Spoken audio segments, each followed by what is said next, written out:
J'espère que cette fois-ci, ça va marcher. J'ai été coupée subitement. Mon réseau a déconné. Je ne sais pas si ça va marcher maintenant. Ok. Donc, on revient. J'étais en ligne, mais ça s'est coupé. C'est mon réseau qui a... Ça a subitement coupé. Donc, je ne comprends pas qu'est-ce qui se passait. Je suis en train de vous expliquer que ça commence dans 1 heure, la conférence que je vous avais parlé ici sur cette page. Je vous ai répété par plusieurs fois que cette conférence aura lieu aujourd'hui. Alors nous commençons dans 1 heure du temps. Non, s'il te plaît, vas-y, laisse-moi d'abord finir ici. Donc nous commençons dans 1 heure du temps. Excusez-moi, les enfants. Commençons dans 1 heure du temps. Est-ce que tu as pris ton billet? Mariage versus destinée. Ça va aider beaucoup de femmes. Je veux beaucoup plus intervenir dans le domaine de la blessure de l'âme. Et je choisis un parmi les 5. Il y en a 5 ou 7 au total.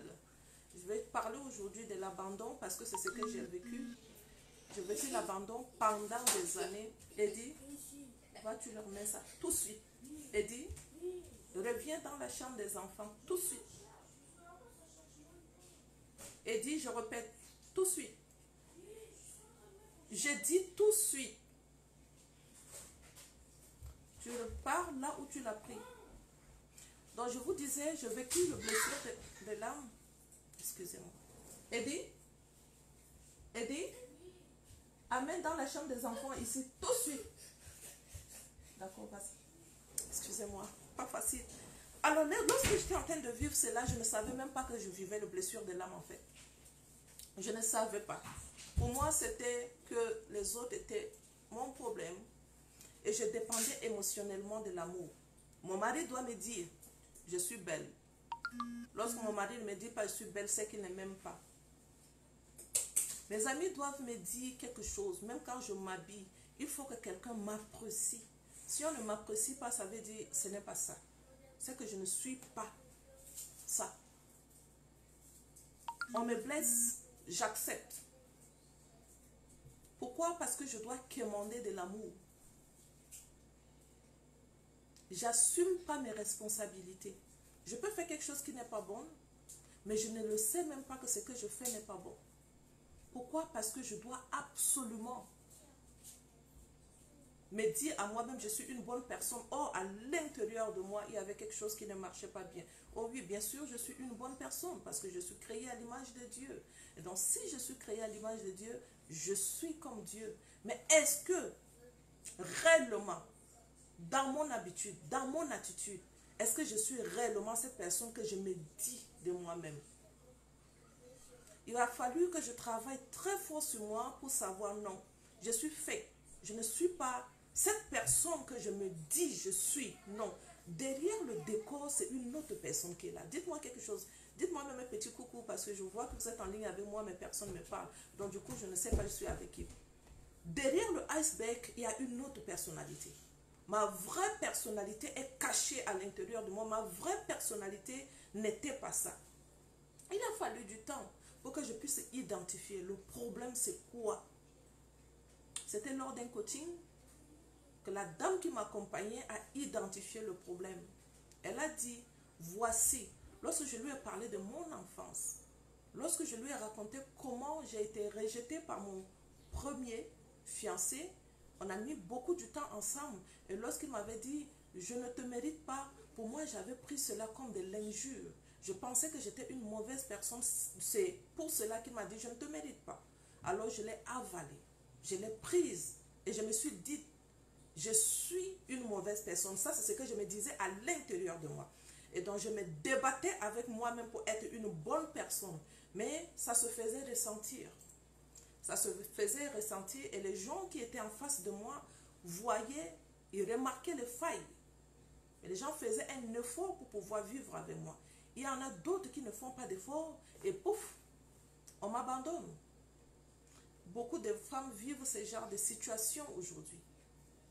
Et lorsque tu n'es pas bien, tu vas te laisser entraîner dans des relations qui ne sont pas dignes que tu partages. Des amitiés qui ne méritent même pas ton amitié. Parce que tu es une bonne personne. Tu ne devais pas te retrouver avec des amitiés qui ne sont pas en principe appelées à être tes amis. Mais lorsque tu ne te connais pas, même tu partages les amitiés qui ne sont pas dignes. Et j'ai eu à vivre ça. Aujourd'hui, j'ai identifié plutôt le problème. J'ai travaillé sur ça et je sais que c'était la blessure de l'abandon. Il y a plusieurs caractéristiques, astuces qui vont te permettre de savoir que ce que tu es en train de vivre comme problème, ce sont les blessures internes. Le rejet, l'injustice. Et ce que j'ai identifié, pour moi, c'était l'abandon. Et tu vis d'abandon en abandon. Une personne rentre dans ta vie, 2, 3, 4 jours, tu ne sais pas qu'est-ce qui se passait, comme un problème. L'autre personne vient encore 2, 3 jours, 4 jours. Tu ne sais pas qu'est-ce qui se passe. Rebelote. Et tu retombes encore.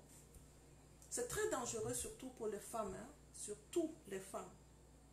Ça le fait enchaîner les copains, les petits amis. Il y en a d'autres même, ça le fait enchaîner le mari. Donc un mariage chopé, deuxième mariage, troisième mariage. Et elles continuent, elles multiplient les mariages. Elles ne savent pas c'est quoi le problème. Tant que tu n'as pas identifié ce qui t'amène à ne pas vivre heureuse, tu as l'impression que ce sont des autres qui sont à l'origine de ton problème. En tant qu'une femme, tu vis avec un homme, mais tu as l'impression que c'est l'homme qui est ton problème. Or, lui aussi, il ne comprend pas ton langage. Et lorsqu'il ne comprend pas ton langage, il ne peut pas t'aider. Et du coup, qu'est-ce qui va se passer? Il va t'abandonner. Parfois, ce n'est pas lui qui t'abandonne. Parfois, toi-même, tu te rends compte, on ne se comprend pas et tu décides d'abandonner. Et pourtant, c'est une bonne personne. C'est juste ce que tu vis à l'intérieur de toi qui ne t'amène pas à vivre cette vie qui était prédestinée pour toi. Et tu loupes beaucoup de choses dans la vie. Tu loupes beaucoup de bénédictions. Tu loupes les bonnes personnes que Dieu a envoyées dans ta vie pour t'aider. Alors, on va parler de ça. On va parler de douleurs. On va parler de douleurs émotionnelles que tu es en train de vivre. Comment t'en sortir? Pourquoi les gens ne comprennent pas ton langage? Qui est à l'origine? Identifie tout. On va réinventer. On va t'aider à réinventer la vie. Salut, je pense que c'est Séraphine. Séraphine, comment vas-tu? Je te vois. Qu'est-ce que tu veux? Je suis en train de charger le truc. Comment vas-tu? Ça fait longtemps. Ok. Donc, nous allons porter la réflexion sur la blessure de l'abandon, spécifiquement, car elle suscite bien des difficultés dans les relations. On va en parler. On va en discuter. Est-ce que tu t'es inscrit? Réponds-moi, est-ce que tu t'es inscrit pour la formation, pour la conférence d'aujourd'hui? Si tu t'es pas inscrite, qu'est-ce que tu attends? J'espère que tu ne vis pas la dépendance affective. C'est la blessure de l'abandon qui amène les gens à vivre la dépendance affective. Elles n'arrivent pas à vivre seules. Ça enchaîne les relations. Tu commences une relation, tu te retrouves dans une autre relation, tu te retrouves dans une autre relation. Tu as l'impression que ce sont les autres qui sont à l'origine de ton problème. Non, ce ne sont pas les autres.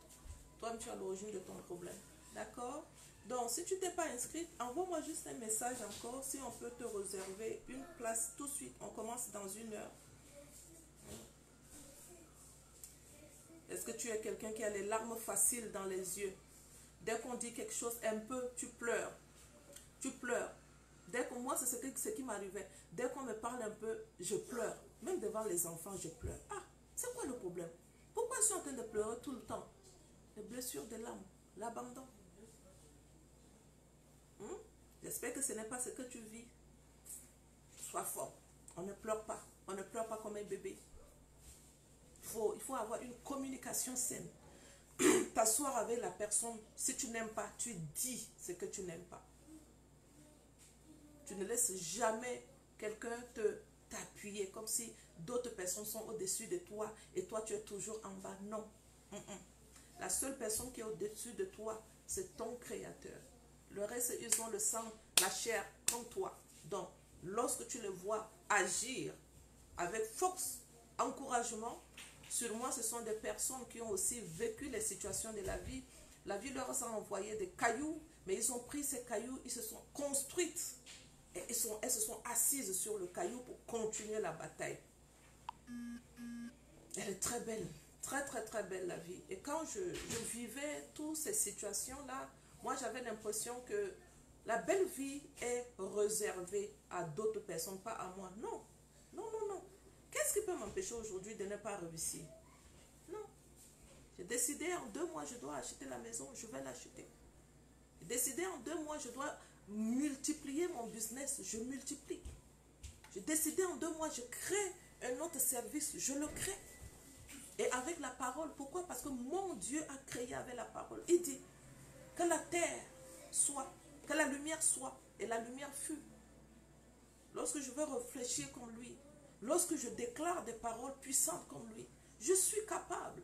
Mais c'est ce que je suis en train de dire aujourd'hui. Il y a de cela 2 ans en arrière, je ne pouvais pas te parler comme ça. Parce que je subissais dans la vie. Je subissais. Et qu'est-ce qui m'amenait à subir? C'était les blessures.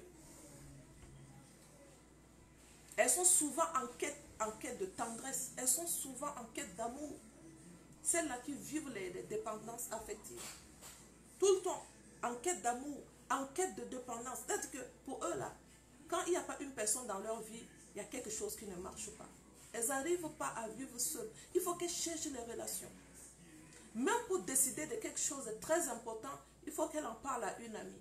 Il faut qu'elle en parle à maman. Il faut qu'elle en parle à papa. Il faut toujours une approbation d'une autre personne. Ça, c'est quelqu'un qui est en train de vivre les blessures. Elle ne le sait pas. Arrête de subir. Il ne faut pas accepter de vivre les blessures. Il faut les soigner.